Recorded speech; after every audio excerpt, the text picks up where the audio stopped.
it's Ashley with Quilt to End ALZ, and it is December 2024. It is our final design in the Block of the Month program.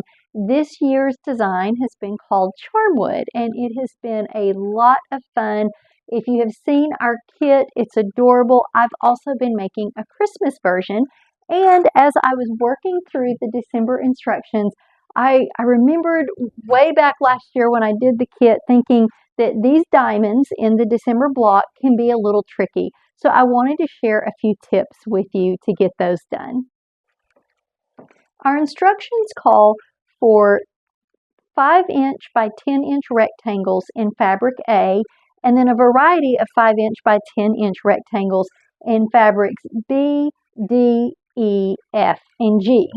Now, we're going to go ahead and just put the 4.5-inch squares to the side, and we're going to start by cutting on the diagonal, and we're going from the top right corner down to the bottom left corner. And I don't have all of my rulers here in Alabama. A bunch of my sewing stuff is already in Texas, and so I'm using this big huge ruler, but it's kind of nice for this. And when you cut this, you're going to go ahead and cut right on the diagonal, and do that for both of these. I tried to choose some fabrics to show you this example that were really nice and contrasting, and I was glad that I had this gray mat so that the green didn't just reflect on the green mat. But we're going to go ahead and I'm going to just, this is a disappearing ink pen, and I'm going to say this is the right side just so that you can see on each one of these. Now, to make our diamond, you're going to take a pair of your sides, and you can see what we're going to do here to create these. And then in order to get them to line up just right, and this is kind of the confusing part, so I wanted to share this part. I'm going to turn these over to the back, and I'm going to mark 1/4 of an inch away to get the intersection point where these should hit and line up when I sew. Now then, in order to do that, I take my ruler and I just line this up along the 1/4 inch seam allowance, and I just make a little line, and we're doing this on the diagonal. So we're going to go to the top and the bottom, and then I'm going to turn it and do the same thing just to get the crosshairs where my 1/4 inch seams are going to create that point of the diamond, and the same thing down here. And I'm not too worried if I got extra ink on there, because it is one of these what's it called? Markings disappear automatically after 1 to 14 days.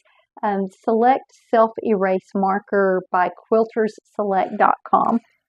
So I've had this one forever, and I've enjoyed using it, but I don't have to use it too terribly often, so it's lasted a really long time. So we're going to go through and do the exact same thing on the other block. So remember, go to your diagonal, lay your ruler 1/4 of an inch from the edge for your seam allowance, and make a little line just to designate where that stitch line is going to go. Then go to the other side and get the other half of that little mark, and the same thing down here.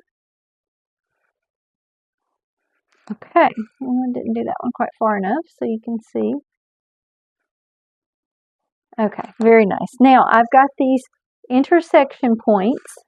Make sure that I'm doing that where you can see that. I get used to it being right up next to me. Okay, so again, I've used my ruler and I've found the intersection point where my stitch lines should come together right here, and I've got that marked on each of these pieces. And I'm on the wrong side of the fabric. Remember, that's why I went through and I made my little right side. You'll be able to tell with your pattern. Now then, with the right sides together, we're going to put these to where the diagonals are on top of each other. So here's the right side of fabric A. Here is the right side of whichever one you want to call this. I'm going to call it G because it's similar to what's in the instruction booklet. Sorry. And where did I set my pins? Here we go. Now I take a little pin and I run it through my intersection point on this side, and then I run it through my intersection point on this side. And what you're going to notice is that these guys look like they're not lining up very well. But trust me, this is going to be just exactly right. So I just very gently work that until those are sandwiched together just right. And then I go ahead and push that pin down. Now this is going to lay flat on this edge. You have to be so careful with this part because we are working on the bias. Remember, we cut our triangles, and so that means that this diagonal is now on the fabric bias, and that's going to have the most amount of give. All right, so let me get another pin. I'm going to do the same thing. Move this in the center of my overhead camera here. I'm going to mark right in the center of that and right in the center of that and sandwich them together and then lay that down. Perfect. So you can see I've got a little bit of tail hanging out here. I've got some tail hanging out here. These guys do not line up. So it's kind of one of those pieces that you look at and you're like, wow, am I even doing this right? So now I'm going to take this over to my sewing machine and just going to start right at that edge.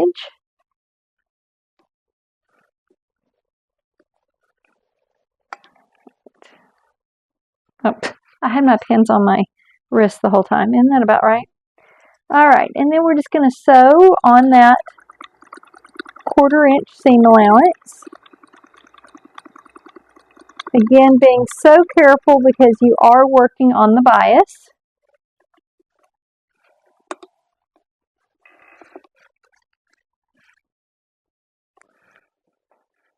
Now, we've stitched along there. You're going to laugh because my seam line is not perfect, but I really enjoy using my featherweight when I'm doing little tests and samples. I use my normal machine with my 1/4 inch guide foot when I'm sewing my quilt. So it's just always fun to use my special machine. All right, so the next thing that we're going to do is open this up, and you can see whenever I put those right sides together and press it open. Right now, we have created this perfect rectangle made from 2 triangles, and the diagonal is perfectly on the diagonal. But when we trim this, the diagonal is not going to be corner to corner. So I'm going to press this a little bit just to set my stitches here. And then I'm going to show you with that overhead camera exactly how to trim this guy.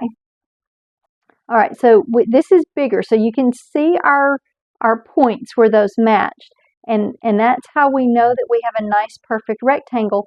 But we're going to cut some of this off, so we're going to use this space to create what we need for this block to work. So what I'm looking at a 1/4 inch in and a 1/4 inch down, and I'm looking at 8 1/4 down and 4 1/4 over. So you want to make sure that your ruler has those little dots on your 1/4 inch. And then I want to make sure, I'm going to use this little marker as a pointer. So here is my 1/4 inch down, 1/4 inch in, and I want that to be on the diagonal, my perfect diagonal seam. And then same thing down here. I'm going to come, there's 1, 2, 3, 4, 5, 6, 7, 8 and a 1/4. So it's this 16, I'm really at 15 3/4, but If you're counting down, you're at 8 1/4 down. And then I'm going to go across 1, 2, 3, 4 1/4. So this guy right here needs to also be on that seam allowance. So this is where it gets a little bit crazy. Let's see, 1, 2, 3, 4, 5, 6, 7, 8 1/4 and 4 1/4. So that needs to be on the seam. And that guy right there needs to be on the seam. So once I have those lined up really well, now I've done this many times at this point, so I know that if I move it up and down just right, I'm going to be able to line this up on here. But if yours is a little off, it's okay. We gave you enough fabric that you can play with that. You can move that up, you can move that down. But the most important thing is that you have those dimensions just right.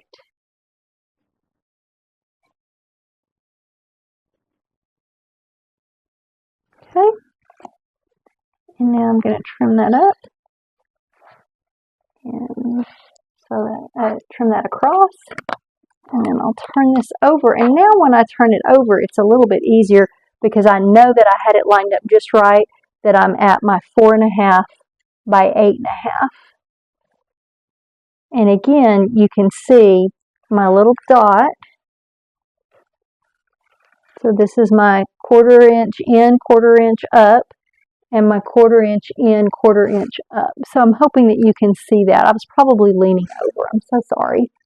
Obviously, I'm not very good at this video thing, but I just want to point out again.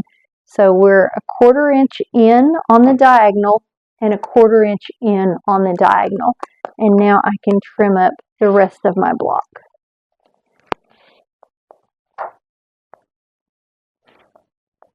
Normally, I would certainly not lean over to trim like this, so please be careful when you're trimming. Okay, now I have my half of a diagonal, and the way that we have this set is that this would be the top half, and then my 4 1/2 inch square, and then my other diamond is going to go on the bottom. So let's walk through those steps one more time. We'll get the bottom diamond done, and then you'll see. But I just wanted to really point out to you, whenever you trim this block, you're going to have a little more fabric A, 1/4 inch or so. It's not a perfect 1/4 inch because remember, we're 1/4 inch up and over. So right here is my 1/4 inch over, 1/4 inch up, right on the diagonal. Same thing up here. But it does look a little funny to our eye because we're not on the corner. We're not on the corner point like we normally are.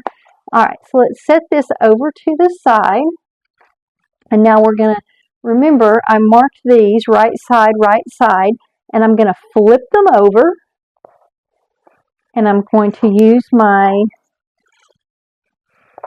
disappearing ink, and I'm going to start on the diagonal, and I'm going to mark the 1/4 inch mark. Can you see that pretty well? I hope so. And so there's my stitch line for that corner, and a 1/4 inch in, my stitch line for this corner. And now to find the intersection, I'm going to go to the short side of the triangle here. Same thing, lining it up, 1/4 inch seam allowance, and then come over here and do the same thing, 1/4 inch seam allowance. Now let's do that on our dark fabric. I like to start with the diagonal, but you certainly don't have to. And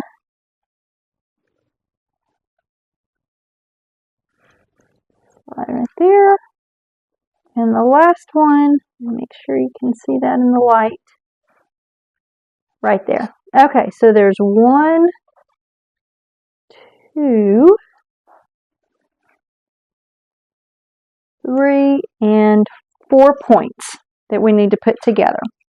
This time we're going to flip them so the right sides are together. That's why I marked my solid fabrics for you.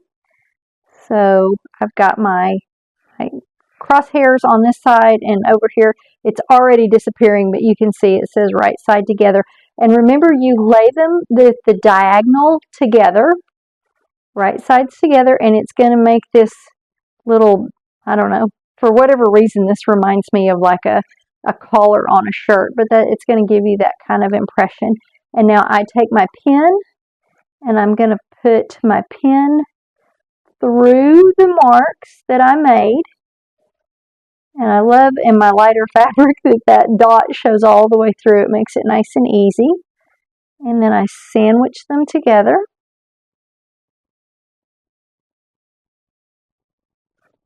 And then this diagonal is going to lay nice and flat, but remember, we're working on the bias. So the bias is very easy to manipulate and stretch and get a little wonky.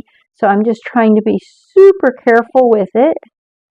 And I'm going to go ahead and pin the other end. Honestly, once you have one of them lined up really nice and you've got your diagonals lined up nicely, that's all you have to do. But I'm a pinner. I've talked about this for years. I learned to use pins, and so I still do. And I'm going to go through that X, go through the center of that X, and then work these together and slide that down. Okay, and now you can already see how nicely that lays out. I'm going to take it over to the machine.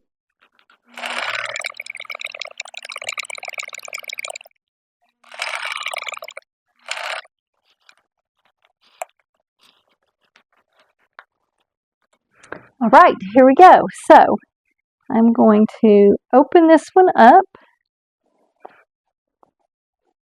and voila, we have another diamond pattern here, another rectangle with our perfect diagonal.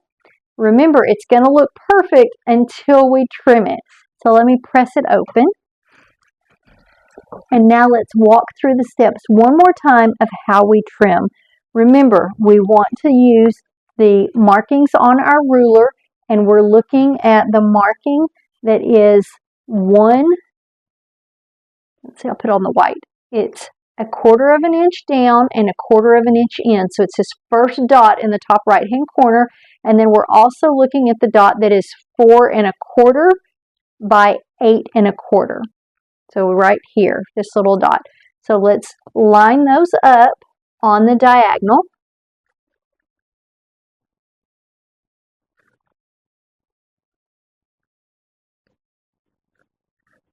One, 2, 3, 4 1/4. So it's this guy right here. Make sure I'm leaning back. Do I lean over too much? Sorry.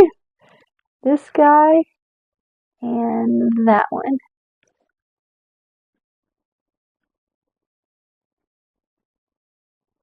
Okay, so you can see this time my edge of my fabric here isn't quite as perfect on that 4 1/2 inch, and that's okay, because we gave you plenty of extra fabric to play with. But the most important part is that this 1/4 inch in, 1/4 inch down dot is right on the seam line, and the 8 1/4 down and 4 1/4 in is also right on the diagonal stitch line. All right, now I will trim this guy.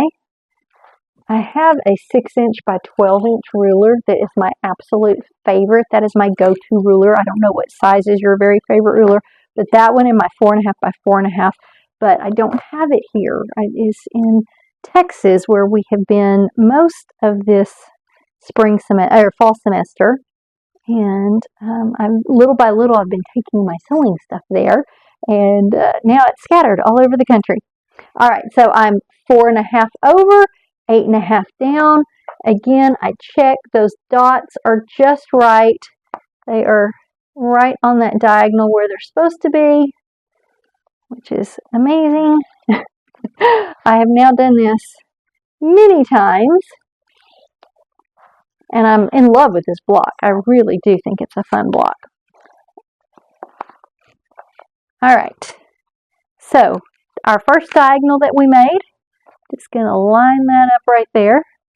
And then we're going to have our middle block, and then our bottom diagonal is going to go right there.